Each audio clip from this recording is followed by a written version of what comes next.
지금 우리가 읽은 이 본문, 이 성경은 이사야서라고 부르는 그 성경이죠. 이사야 선지자는 남유다 왕국에서 활동을 했던 그런 선지자였습니다. 이사야 선지자는 수십 년간 굉장히 오랜 기간 동안 활동을 했어요. 우시야 왕이라는 왕 때 시작해서 요담, 아하스, 그리고 우리가 좀 잘 아는 히스기야 왕까지 4명의 왕의 시대를 걸치면서 활약을 했던 그런 선지자였습니다. 처음 사역을 시작했던 때가 기원전 740년이라고 합니다. 기원전 740년이면 지금으로부터 몇 년 전이죠? 굉장히 오래됐죠. 2740년 이렇게 전입니다. 기원전 700년 이러니까 우리한테는 굉장히 오래된 그런 시대인데, 여러분, 우리나라는 기원전 700년에 무슨 일이 있었을까요? 우리나라는 무슨 일이 있었을까요? 우리 한국사 연포를 보면 그 시대가 고조선 시대예요. 단군조선 시대입니다. 그런데 우리는 이제 한국사를 공부할 때마다 그 삼국시대 이전으로 올라가면 기록이 사실상 거의 없어서 단군조선 시대에 대해서 아는 게 사실은 별로 없습니다. 거의 신화처럼 이렇게 되어 있죠.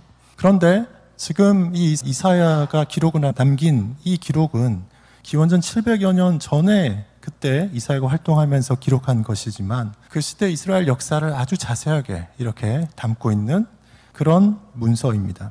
이사야 선지자는 여러분들이 잘 아는 엘리야 선지자나 엘리사 선지자보다는 이제 한 후대 인물이에요. 조금 이제 후대 인물입니다. 엘리야와 엘리사 선지자는 이제 북이스라엘에서 활동했는데 이사야 선지자는 이제 남쪽에 남유다 왕국에서 활동했습니다. 이사야 선지자가 활동하던 이 시대도 사실은 그 엘리사 시대에 못지않게 국가적으로 위험한 시기였어요. 이사야 선지자가 활동하던 그 시기 동안에 북이스라엘이 아수르에 멸망합니다. 다른 나라였지만 그 피를 나눈 형제였잖아요. 그런데 그 형제 국가인 북이스라엘이 아수르에 멸망하는 일이 있습니다. 엘리사 선지자가 몇 차례 아수르의 그 공격을 이스라엘 왕을 도와서 막아내지만 결국은 버티지 못하고 엘리사가 죽은 다음에 망하게 되죠. 기원전 722년에 북이스라엘이 멸망합니다. 그러니까 형제 나라가 이렇게 망했어요. 그 완충 역할을 하던 이스라엘이 망했으니까 그 다음에는 누구 차례입니까? 이제 우리밖에 안 남았어요. 남유다밖에 안 남았습니다. 아수르가 세력을 더 확장해서 이 남유다도 위협을 하고 있는 그런 시기입니다. 이사야 선지자가 섬겼던 그 4왕들 중에서 마지막 왕 히스기야 왕은 그래도 남유다 왕국의 후반부의 왕들 중에서는 상당히 좋은 왕이었어요. 그래서 다윗의 길로 행하며 정직한 왕이었다, 이렇게 평가되는 사람입니다. 그럼에도 불구하고 히스기야 왕이 결정적인 이제 실책을, 잘못을 2가지 저질러요. 첫 번째가 뭐냐 하면 아수르의 공격이 이렇게 계속 되니까, 아수르가 계속해서 나라를 위협하니까 그걸 모면해 보려고 누구랑 동맹을 맺었냐면 그 하나님이 되게 싫어하는 나라와 동맹을 맺었어요. 어느 나라일까요? 남쪽에 있는 애굽하고 동맹을 맺었어요. 아수르에 대응하기 위해서. 하나님이 그걸 굉장히 기분 나빠하시면서 오히려 아수르가 들어와서 예루살렘을 공격해서 다 털어가게 하셨어요. 그래서 히스기야 왕 때 무슨 일이 있었냐면 아수르의 공격이 거세니까 히스기야 왕이 돈을 줘서 아수르의 왕의 기분을 달래가지고 돌아가게 하려고 뭘 했냐면 이스라엘 그 예루살렘 성전에 있는 은을, 창고에 있는 은을 다 꺼내다 줬어요. 성전 문에 이렇게 발라놓았던 금, 기둥에 입힌 금, 이런 거를 다 끌고 내가지고 아수르 왕에게 다 줬습니다. 이거 줄 테니까 우리 그만두고 돌아가세요, 이렇게 한 거예요. 그 아수르의 왕이 그 말을 듣고 그대로 갔을까요? 안 갔어요. 그건 받기는 받았는데 딱 보니까 이 히스기야 왕이 요거 주면서 뒤로는 애굽하고 동맹을 맺어가지고 자기한테 반역을 하려고 하니까 이 금은은 그대로 받을 대로 다 받고서는 그냥 짓밟고 간 거예요. 이런 사건이 한 번 있었고요. 2번째 사건은 히스기야가 상당히 정치를 잘하고 죽을 병에 걸렸다가 살아나기도 하고 한 그 이후에요. 상당히 자신감이 생겼습니다. 그래가지고 아수르 이후에 새롭게 부강한 바벨론이라는 이제 강대국이 들어섰어요. 그래서 바벨론에서 사자들을 보내왔습니다. 그때 이 히스기야 왕이 굉장히 자신감에 넘쳐가지고 어떤 행동을 했냐면 자기 왕국에, 남유다 왕국에 자기 왕국의 왕궁과 무기고의 그 이제 거대한 창고들을 다 열어가지고 그 바벨론의 사자한테 우리가 뭐 있는지, 우리가 뭐 좋은 거 가지고 있는지를 다 보여줬어요. 이것 때문에 하나님이 굉장히 노하셔가지고 이사야 선지자가 이 사건 이후에 이 히스기야 왕에게 가서 당신이 사자들에게 보여준 그 모든 것이 바벨론으로 옮겨가게 될 것이다. 이렇게 하나님의 말씀을 전합니다. 히스기야 왕 이후로 몇 사람의 왕이 더 있었는데요. 결국 이 남유다 왕국도 급격하게 쇠락해서 야수를 이어서 등장하는 그 바벨론에게 멸망당합니다. 그런 어떤 이제 시대적인 상황 속에 이 이사야 선지자가 사역을 하고 있습니다. 이사야서는 모두 66장으로 되어 있습니다. 1장부터 66장까지 이렇게 되어 있는데요. 이사야 선지자가 활동하던 이 시대는 이스라엘로서는 북이스라엘도 망했고 남유다도 점점 더 이렇게 쇠락해가는, 그 쇠락해가는 이유, 가장 큰 이유는 하나님으로부터 떠난 거, 그게 가장 큰 이유인 거예요. 그러면서 점점 더 나라가 이렇게 몰락해 가고 있습니다. 하나님이 미래를 보여주셨기 때문에 그 어떤 심판이 임할지를 이사야 선지자는 많이 보았어요. 그래서 이사야서 1장부터 39장까지는 이스라엘에게 어떤 심판이 임할지, 그리고 이스라엘 주변 국가들의 어떤 심판이 임할지를 이렇게 예언하고 있습니다. 이사야 1장 2절에 보면 이렇게 시작을 해요. 하늘이여 들으라, 땅이여 귀를 기울이라. 여호와께서 말씀하시기를 내가 자식을 양육하였거늘 그들이 나를 거역하였도다. 하나님 보실 때 잘한 것도 있고 못한 것도 있고 뭐 그렇지만 이스라엘 왕들을 이렇게 평가할 때, 한마디로 평가할 때 다윗의 길로 정직히 행했다, 이렇게 평가받는 왕이 있는가 하면 바알과 아세라를 쫓아서 아합의 길로 행했다, 이렇게 판단받는 사람들이 있잖아요. 하나님이 이 이스라엘 민족에서 한마디로 평가할 때 이렇게 하시는 거예요. 내가 자식을 양육했는데 그들이 나를 거역했다. 이것이 하나님께서 그 북이스라엘과 남유다, 하나님의 백성으로 삼아서 모세를 통해서 끌어냈던 그 사람들에게 하나님의 한마디로 하는 평가예요. 내가 자식을 양육했는데 그놈이 나를 거역했다. 그런데 하나님은 그렇게 심판을 하시면서도 그냥 내버려 둔 게 아니고 자식이기 때문에 어떻게 했냐면 어떻게 회복시킬까, 그 계획이 하나님 안에는 있었고 그걸 이사야 선지자를 통해서 또 알려주세요. 40장부터는 위로와 회복의 메시지가 시작됩니다. 40장 1절에는 이렇게 시작해요. 너희 하나님이 이르시되 너희는 위로하라, 내 백성을 위로하라, 이렇게 시작합니다. 그러면서 40장 이후로는 이스라엘이 어떻게 회복될 것인지, 이스라엘을 회복을 할 것인지, 그 이스라엘이 미래에 어떻게 영광스럽게 될지, 그런 이제 희망적인 메시지가 계속해서 선포가 됩니다. 그러다가 여기 53장에 오면요, 52장 마지막 부분에 와서 갑자기 종에 대해서 이야기를 합니다. 종. 52장에, 53장 바로 앞에 52장에 무슨 얘기가 나오냐면 예루살렘이 어떻게 회복될지 막 그 이야기가 나와요. 그리고 이제 뒤에 이제 54장에 가면 우리가 요한계시록에서 보통 보는 그 예루살렘 성이 어떻게 회복될지 그게 막 나와요. 근데 그 사이에 53장에 어떤 사람에 대해서 이야기를 합니다. 종에 대해서 이야기를 해요. 52장 13절에서 내 종, 이렇게 얘기하면서 이제 그때부터 이 종 이야기를 시작하고 있습니다. 그러면서 이사야 53장은 하나님의 한 종에 대해서 다루는데, 예루살렘 회복이라는 그 메시지, 52장과 54장 사이에 있는 종에 대한 이야기, 이게 아주 특별한 그런 메시지죠. 구약 성경 이렇게 전체를 통해서 구원에 대한 어떤 그 핵심적인 사항을 담고 있는 그런 메시지라고 할 수 있습니다. 이사야서 66장 전체 메시지 중에서도 가장 절정에 있는 그런 예언이라고 할 수 있습니다. 여러분, 이사야가 있었던 시대가 최근이 아니고 되게 옛날이었다라는 걸 우리가 생각해야 돼요. 기원전 700년대입니다. 심지어 이분은 예수님을 본 적도 없고 예수님보다 700년 전 사람이에요. 700년 전에 지금 우리나라로 치면 어떻게 했어요? 고려시대 말 사람이 지금 대한민국에 사는 누군가에 대해서 뭔가 이야기하고 있는 겁니다.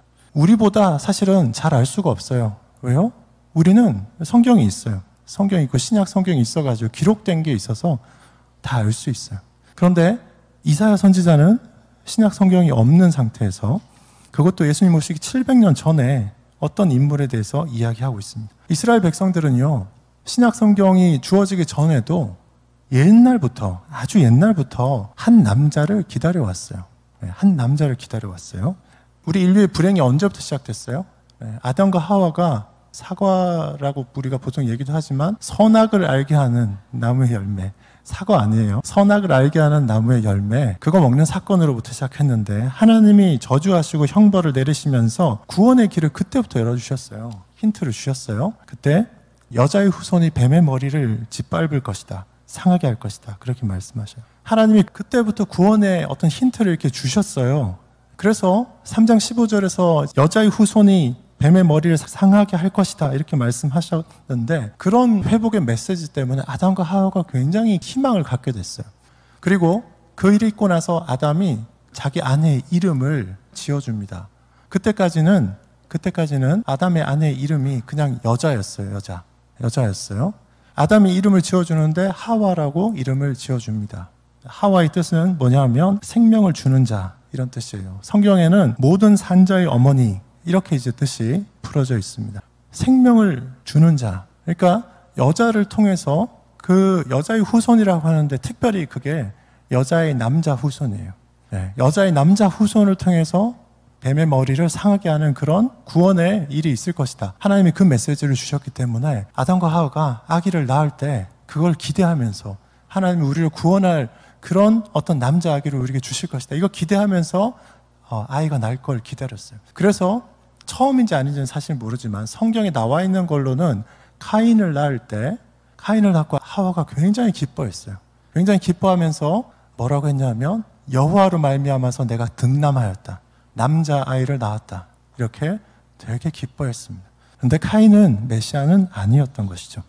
그런 사상이 아담과 하와 때로부터 해서 그 이스라엘 민족이 계속해서 흘러오고 있었어요. 아담과 하와로 인해서 우리가 빠졌던 그 죄의 상태에서 우리를 회복할 수 있는 것은 이거밖에 없어.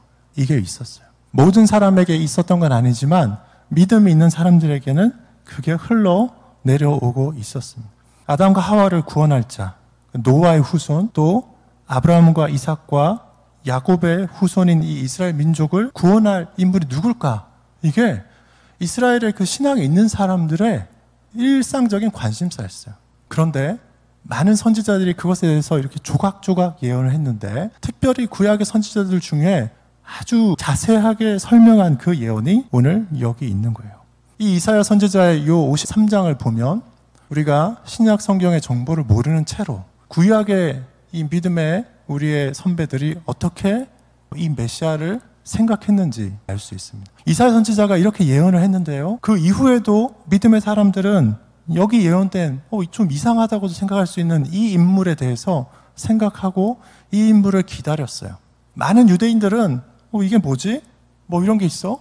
우리가 생각하는 거 아닌데? 이러면서 이사야 53장을 그냥 신경 쓰지 않고 그렇게 지나갔습니다. 지금도 정통적인 많은 유대인들은 이거 보지 않습니다. 우리는 신약 성경의 빛으로 밝혀졌기 때문에 이것이 바로 그것이구나 이렇게 알고 중요하게 생각하는 것이죠. 예수님 이전에 700년 전에 있었던 그 이사야 선지자가 하나님 이사야에게 주신 그 민족을 구원할 자, 그 인물에 대해서 어떻게 설명하고 있는지를 보겠습니다. 크게 세 가지로 정리할 수 있어요. 첫 번째는 이제 1절부터 3절에 나와 있는 그 내용들입니다. 1절, 2절, 3절 그 성경을 이렇게 한번 보세요. 이사야 선지자는 그 종이라고 불러요. 여호와의 종이라고 부릅니다. 그 종이 어떤 모습을 가질 것이냐에 대해서 이렇게 얘기하는데, 첫 번째로 그 사람 정말 보잘것없다 이렇게 얘기합니다. 보잘것없다. 1절에 보면 이제 반어법으로 시작해요. 우리가 전하고 누가 믿었느냐? 여호와의 팔이 누구에게 나타났느냐? 전에도 믿지 않고요. 여호와의 팔이 누구에게도 나타나지 않아요. 여호와의 능력이 나타나지 않습니다. 지금 이사야 선지자는 자기가 미래에 대해서 이야기하고 있는데 이게 7년 뒤에 일어날지 70년 뒤에 일어날지 700년 뒤에 일어날지 아니면 7000년 뒤에 일어날지 지금 몰라요. 자기가 살고 있는 그 당대의 사람들한테, 이스라엘 민족들한테 희망을 주기 위해서 이 메시지를 하는 거예요. 하나님이 분명히 말씀을 주셔가지고 이걸 하는데 시기는 사실 정확히 몰라요. 그런데 어쨌든 그 여호와의 종에 대해서 지금 하나님이 어떤 메시지를 주셨는데 보니까 이 여호와의 종에 대해서 잘 안 믿는 거예요, 사람들이. 너무 보잘것없어서 그렇습니다. 이 종의 모습에 대해서요, 2절에 보세요. 연한 순 같고 마른 땅에서 나온 뿌리 같다 이렇게 얘기해요. 순이 처음에 나무에서 나올 때는 아주 작게 나와요. 보잘것없습니다. 그리고 뿌리가 마른 땅에서 이렇게 솟아나면 정말 보잘것없어요. 이게 잘 자라가지고 무성해서 열매도 맺고 잎도 맺고 해야지 이제 좀 볼만하죠. 그래서 우리가 흠모할 만한 아름다운 것이 없도다 이렇게 선지자는 말하고 있습니다. 생각보다 여자의 후손으로 와서 우리를 구원할 그 어떤 인물이, 그 메시아가, 구원자가 너무 보잘것없는 거예요. 이사야 선지자에게 보여진 그 이미지로서는. 3절에 가면 이런 설명도 하고 있어요. 그는 멸시를 받아서 사람들에게 버림받았으며 간고를 많이 겪었으며 그리고 질고를 아는 자라. 어려운 말이 많이 나오고 있습니다, 여러분. 멸시를 받아 사람들에게 버림받은 그런 사람이에요. 되게 비참하죠? 우리를 구원하러 오실 메시아라는데 되게 비참해요. 간고를 많이 겪었다 그래요. 간고는 가난하고 고생스러운 거, 처지나 상태가 어렵고 힘든 거, 이런 거 얘기해요. 되게 어렵게 살았다는 거예요. 질고를 아는 자라. 질고라는 말은 질병으로 인해서 고통받는 거, 이런 거 말하는 거예요. 간고를 많이 겪은 사람, 질고를 아는 자라. 이사야 선지자에게 보인 이 인물이요, 멸시받는 사람이었고 간고를 많이 겪은 사람이고 질고를 아는 사람이었다. 여러분 생각해 보세요. 그 뒷부분에, 3절 뒷부분에 보면 사람들이 그에게서 얼굴을 일부러 이제 보지 않고 이렇게 가리는 것처럼 외면하면서 그냥 갔다고 해요. 멸시하는 거죠. 왕따시키는 거예요. 게다가 우리도, 이스라엘 민족 후손인 우리도 그를 귀히 여기지 아니하였다, 이런 말이 나오고 있습니다. 이 종은 철저하게 이제 버림받는 그런 모습으로 나타납니다. 여러분들 이제 그리스도의 순환, 컴패션, 패션 오브 크라이스트라든지 그리스도의 순환을 다룬 다른 영화들 보면 사실은 영화에 나오는 그 주인공으로 나오는 예수님은 어때요? 다들 이제 잘생겼잖아요. 우리 시대의 표현으로 하자면 권상우, 정우성, 제일 잘생긴 장동건, 하여튼 그런 배우들만 나와요. 그러니까 패션 순환인데 막 매맞고 해서 막 피 철철 흘리고 하는데도 멋있어요. 근데 이사야 선지자가 표현한 글은 어때요? 흠모할 만한 아름다운 것이 없더라, 이제 그렇게 얘기합니다. 이게 문제예요. 이게 흠모할 만한 것이 없어요. 사람들의 시선을 끌 수 있는 게 없어요. 여호와의 종이 메시아로 온다는데 와서 딱 서면 그냥 키도 크고 늘씬하고 얼굴도 잘생겼고 말도 유창하게 하고 그냥 이렇게 눈빛만 봐도 사람들을 쫙 끌어들여서 추종자들이 이렇게 막 생기고 수만 명, 수십만 명 이 사람들 따라와서 세상을 한 번에 뒤집을 수 있는 그런, 보통은 우리가 그런 사람을 기대해요. 구원을 위해서, 해방을 위해서 그런 기대하는데 이사야 선지자가 본 사람은 어떤 거예요? 그게 아니라는 거예요. 아름다운 게 없다는 거예요. 이상하죠? 이상하죠? 그래서 이 시기에 메시아에 대해서 이사야가 이렇게 자세하게 얘기하고 성경에 기록된 것만 이런 것이지, 이사야가 평생 동안 이걸 아마 아주 자세하게 풀어서 수없이 강론을 했을 거예요. 그래도 많은 사람들이 믿지 못했던 거예요. 두 번째로는요, 4절부터 6절에 보면 더 이상한 게 있어요. 이사야 선지자는 이렇게 말합니다. 이 종이요, 우리의 죄악을 짊어졌다, 이렇게 얘기합니다. 우리의 죄악을 짊어졌다. 우리의 죄악을 짊어지다니요? 이게 무슨 말이에요? 구약시대에 사람들의 죄악을 짊어지는 거는, 그거는 누가 하는 거예요? 동물이 하는 거예요. 짐승이 하는 거예요. 희생 제물이 하는 거예요. 속죄제 드릴 때 사람들이 자기 죄를 그 짐승에다가 이렇게 이제 안수해서 정가해서, 그래서 속죄 제물로 드려서 태워서 없애서 죄를 일시적으로 사함 받는 거예요. 그런데 죄를 짊어지다니요? 죄를 짊어지다는 얘기는 죽는다는 얘기인데, 그것도 사람이, 하나님이 그런 거 정하는 거 없었는데, 하나님이 아담과 하와에게 가르쳐준 제사법이나 또는 모세에게 가르쳐준 그 제사법에는 이런 거 없는데, 사람을 태워 죽이는 이런 건 없는데, 구약시대에 사람을 태워서 제물로 드리는 거는 이방인들이 하는 그런 거라고 그렇게 했는데, 보니까 우리 죄악을 짊어졌다는 거예요. 죄악을 짊어졌다는 얘기는 죽는다는 얘기거든요. 제물이 된다는 얘기예요. 선지자는 계속해서 말합니다. 4절에 거기 전반부 보세요. 그는 실로 우리의 질고를 지고 우리의 슬픔을 당하셨거늘, 이렇게 되어 있습니다. 이 종은 그 우리가 보통 알고 있는, 우리가 경험하는 그 질고와 슬픔과 간고를 그냥 겪어서 아는 정도가 아니라 우리의 것을 이분이 감당하신다는 거예요. 이 너무 이상하잖아요. 4절 후반부에 가면 이런 말도 있어요. 이분이, 이 종이라는 사람이 와서 우리의 질고와 간고와 슬픔을 진다는데 그런 일이 있대요. 이상하지만 그런 일이 있대. 근데 그걸 보고 우리는 어떻게 생각한다는 거예요? 우리는 생각하기는 그는 징벌을 받아서 하나님께 맞으며 고난을 당한다 하였노라. 이 사람이 자기가 잘못해가지고 그것 때문에 하나님한테 맞고 고난 당한다, 이렇게 우리는 얘기한다라는 거예요. 실제로는 이 종이 우리의 간구와 질고와 슬픔을 다 가져간다는데 사람들은 전혀 그렇게 생각하지 않는다는 거예요. 이게 뭐예요? 우리는 그렇게 생각 안 하는데. 이 종이라는 사람이 혼자 와가지고는 그냥 우리의 질고와 우리의 간고와 우리의 슬픔을 내가 다 떠안아 줄 테니까 이렇게 하고 있다라는 거예요. 우리는 어떻게 생각한다는 거예요? 그런 사람을 보면서 네가 잘못해가지고 네가 징벌받는 걸로 그것 때문에 네가 맞고 고난 당하면서 뭐 우리한테 그거 해주는 것처럼 그렇게 얘기해? 이렇게 사람들이 한다는 거죠. 이사야 선지자는 5절에서 그 이유를 다시 한번 명확히 설명합니다. 그가 찔림은 우리의 허물 때문이요 그가 상함은 우리의 죄악 때문이라. 그가 징계를 받음으로 우리가 평화를 누리고 그가 채찍에 맞음으로 우리는 나음을 받았도다. 세상에 이런 게 어디 있습니까? 내가 한 게 아닌데 왜 이 사람이 와서 왜 이 사람이 찔리고 왜 이 사람이 상해서 그것도 왜 우리의 허물 때문에 왜 우리의 죄악 때문에 이 사람이 상하고 찔려야 되는 거예요. 그가 징계를 받는 것 때문에 우리한테 평화가 왔다 그랬어요. 그가 채찍에 맞음으로 우리가 나음을 입었도다. 여러분 이게 이상하지 않아요? 예수님 태어나 700년도 더 전에 그 사람이 하나님의 특별한 계시로 예수님이라는 이름도 몰라요. 이사야 선지자는 누군가가 장래에 나타나서 이렇게 사람들을 위해서 나를 위해서 이스라엘 민족의 그 구원을 위해서 더 거슬러 올라가면 아담과 하와의 그 범죄로 인해서 다 원죄 가운데 빠져서 죽을 수밖에 없는 그 사람들을 구원하기 위해서 누군가가 오는데 그 사람이 이렇게 한다는 거예요. 그 사람이 우리의 허물 때문에 찔리고 그 사람이 우리의 죄악 때문에 그 사람이 대신 상한다는 거예요. 구약시대 그 이스라엘 백성들이 이거 들으면서 이해가 저절로 막 됐을까요? 잘 안 됐을 거예요. 잘 안 됐을 거예요.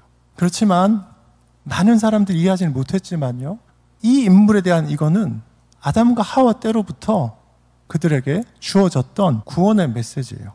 6절에 이런 표현이 있습니다. 우리는 다 양 같아서 그릇 행하여 각기 제 길로 갔거늘 여호와께서는 우리 모두의 죄악을 그에게 담당시켰도다. 사람들이요 다 여기 양 같다 이런 표현을 썼어요. 양들이 뿔뿔이 흩어져서 막 가는 거. 각기 제 길로 갔다 그랬어요. 하나님을 떠나서 각자 자기 마음대로 살고 싶은 사람들의 그 이기적인 습관, 근본적으로 그 죄가 있는데도 불구하고 우리 모든 그 사람들의 죄악을 누구에게? 이 종에게, 여호와의 종에게 담당시켰다고 그랬어요. 이상하죠? 우리 죄를 왜 나 아닌, 내 부모도 아닌 이상한 어떤 한 사람이 와서 그거 한다는 거지? 이러고 있는데 7절, 8절, 9절에 보니까 이 종이 하는 그 행동 중에 또 이상한 게 있어요. 세 번째로 7절, 8절, 9절에서 볼 수 있는 거는요. 여호와의 종이라고 하는 이 종이요. 너무 이상해요. 너무 이상해요.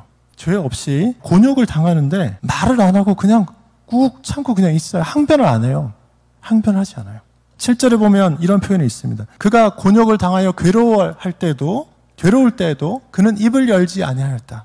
이렇게 되어 있어요. 마치 도수장으로 끌려가는 그 양이 그냥 묵묵히 이렇게 그냥 끌려가듯이 질질질 끌려가듯이 그리고 그 털을 깎기 위해서 양을 이렇게 데려올 때 그냥 꼼짝 않고 가만히 있어서 털 깎이는 그 양처럼 그냥 묵묵히 그냥 가만히 있었다는 거예요. 어떤 자리인데요?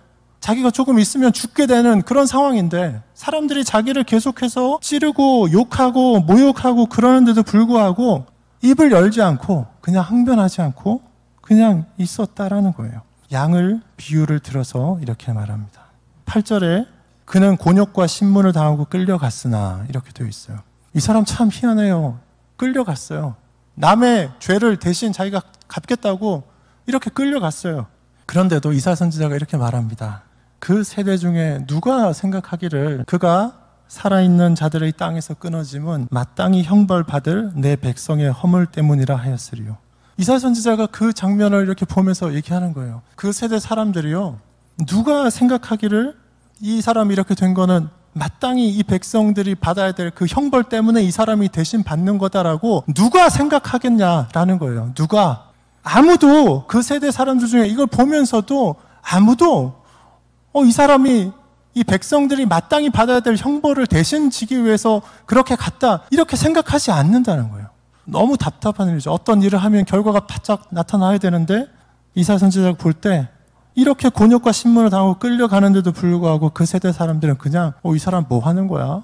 이렇게 이야기하고 있다는 겁니다. 그렇지만 그 일이 있어야지 하나님의 구원의 계획이 이루어질 수 있기 때문에 이 종은 그냥 묵묵히 입을 열지 않고 묵묵히 간다라는 것을 이사야 선지자가 그렇게 설명하고 있습니다.